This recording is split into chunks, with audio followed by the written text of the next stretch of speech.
যে কোনো ডেটাকে টেবিলে কনভার্ট করার আগে প্রথমত হচ্ছে আপনাকে ডেটাটা সিলেকশন করা, অর্থাৎ এক্সেলকে চিনিয়ে দেয়া যে কোন ডেটা সেট বা কোন ডেটা রেঞ্জের উপর আপনি টেবিলটা ক্রিয়েট করতে চাচ্ছেন। এইটা 5টা পদ্ধতিতে আপনি সেই ডেটাটাকে সিলেক্ট করতে পারেন। প্রথম পদ্ধতিটা হচ্ছে সিম্পলি আপনি আপনার ডেটা রেঞ্জের যে কোনো একটা সেলে ক্লিক করে রাখা, অর্থাৎ যে কোনো একটা সেলকে অ্যাক্টিভ করে রাখা। দ্বিতীয় পদ্ধতিটা হচ্ছে পুরো ডেটাটাকে একদম প্রথম সেল থেকে শেষ সেল পর্যন্ত ডানে এবং নিচে ড্র্যাগ করে সিলেকশন করে দেয়া। এবার আমরা দেখব 3 নম্বর পদ্ধতিটা।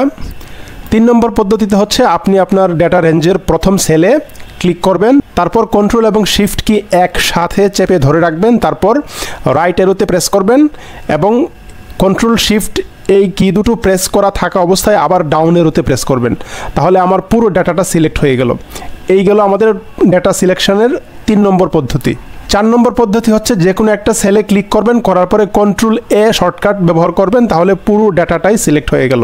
5 নম্বর যে পদ্ধতিটা, সেই পদ্ধতিটা আমিও জানতাম না, আমিও কিছুদিন আগেই জেনেছি। সেটা হচ্ছে প্রথম সেলটিতে লেফট ক্লিক করে সেলটি সিলেক্ট করার পর এরপর সেলটির একদম ডানের বর্ডারে মাউস পয়েন্টার হবার করার পর দেখেন এখানে 4 পয়েন্টেড একটি এরো আমরা দেখতে পাচ্ছি। এই এরোটি অ্যাপিয়ার করার পর আপনি শিফট কি হোল্ড করে ধরে রাখবেন এবং মাউসের লেফট বাটনে ডাবল ক্লিক করবেন। দেখেন একদম সবার শেষের কলাম পর্যন্ত সিলেক্ট হয়ে গেছে।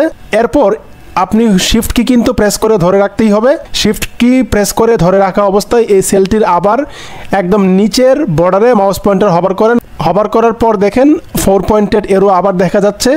এই 4 পয়েন্টেড এরো অ্যাপিয়ার করার পর শিফট কি ধরে রাখা অবস্থায় মাউসের লেফট বাটনে আপনি ডাবল ক্লিক করবেন। দেখেন এখন আপনার টোটাল ডেটা রেঞ্জ কিন্তু সিলেক্ট হয়ে গেল।